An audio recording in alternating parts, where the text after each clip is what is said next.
নমস্কাৰ বন্ধু বান্ধৱীসকল, স্বাগতম জনাইছোঁ অল টিপছ 2.0 MG ইউটিউব চেনেললৈ। বন্ধুসকল, আজিৰ ভিডিঅ'টোত মই P250 চিৰাপৰ বিষয়ে আলোচনা কৰিম।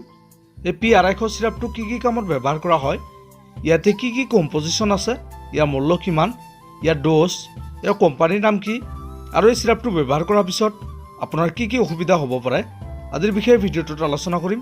তো বন্ধু বান্ধৱীসকল, আপোনালোকে ভিডিঅ'টো স্কিপ নকৰাকৈ আৰম্ভণিৰ পৰা শেষলৈকে চাব।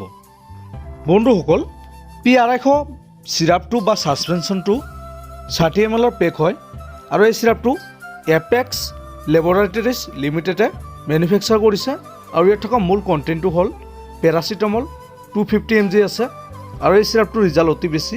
ইয়াৰ মূল্য 48 টকা। আপোনালোকে যিকোনো মেডিকেল ষ্ট'ৰত পাই যাব অথবা আপোনালোকে অনলাইনত অৰ্ডাৰ কৰি কিনি ল'ব পাৰে। বন্ধুসকল, ভিডিঅ'টো আৰম্ভ কৰাৰ আগতে এটা অনুৰোধ জনাওঁ, যদিহে আপুনি প্ৰথমবাৰৰ বাবে মোৰ এই চেনেলটো চাই আছে, আপোনালোকে প্লিজ ছাবস্ক্ৰাইব কৰি দিব আৰু কাষত থকা বেল আইকনটো প্ৰেছ কৰি দিব। বন্ধুসকল, পেৰাচিটামল চিৰাপটো অকল শিশুৰ বাবে ব্যৱহাৰ কৰা হয়।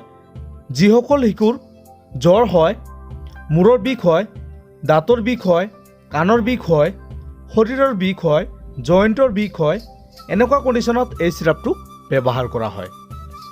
বন্ধুসকল, এই পেৰাচিটামল চিৰাপটো আপোনালোকে অভাৰড'জ ব্যৱহাৰ নকৰাব। অভাৰড'জ ব্যৱহাৰ কৰাৰ ফলত আপোনাৰ শিশুৰ লিভাৰ আৰু কিডনি ডেমেজ হ'ব পাৰে। বন্ধুসকল, এই চিৰাপটো বা ছাছপেনশ্যনটো আপোনালোকে 2 বছৰৰ ওপৰৰ ল'ৰা ছোৱালীৰ বাবে ব্যৱহাৰ কৰাব আৰু 2 বছৰৰ ওপৰৰ ল'ৰা ছোৱালীৰ কাৰণে 5 ml কৈ দিনত 2 বাৰ অথবা ডক্তৰৰ পৰামৰ্শ অনুসৰি খোৱাৰ পিছত আপোনালোকে ব্যৱহাৰ কৰাব আৰু 3 বছৰৰ ওপৰৰ ল'ৰা ছোৱালীৰ কাৰণে 5 ml কৈ দিনত 3 বাৰ ব্যৱহাৰ কৰাব। বন্ধুসকল, পেৰাচিটামল চিৰাপটো শিশুৰ ওজনৰ ওপৰত নিৰ্ভৰ কৰি ড'জ দিয়া হয়। সেইকাৰণে আপোনালোকে কেতিয়াও নিজাকৈ ব্যৱহাৰ নকৰিব।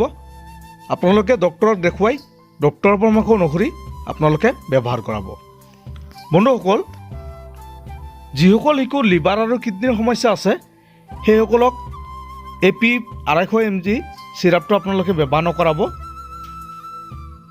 আৰু এই চিৰাপটো ব্যৱহাৰ কৰাৰ আগতে সদায় ডক্তৰৰ পৰামৰ্শ ল'ব। ডক্তৰৰ পৰামৰ্শ নোহোৱাকৈ আপোনালোকে ব্যৱহাৰ নকৰাব। বন্ধুসকল, 2 বছৰৰ তলৰ ল'ৰা ছোৱালীৰ কাৰণে আপোনালোকে P125 ড্ৰপ আপোনালোকে পাই যাব।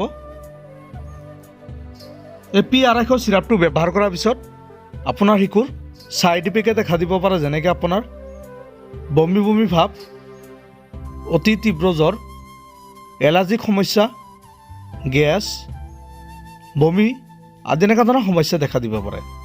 বন্ধুসকল, এইবোৰ হ'ল সাধাৰণ ছাইড ইফেক্ট। ইয়াৰ উপৰি যদি কোনো ধৰণৰ ছাইড ইফেক্টে দেখা দিয়ে, তেন্তে আপোনালোকে এই পেৰাচিটামল চিৰাপটো ব্যৱহাৰ কৰিবলৈ বন্ধ কৰিব আৰু ডক্তৰৰ পৰামৰ্শ ল'ব। তো বন্ধু বান্ধৱীসকল, আজিৰ ভিডিঅ'টো ইমান আছিল।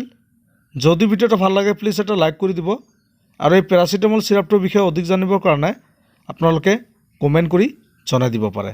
ধন্যবাদ।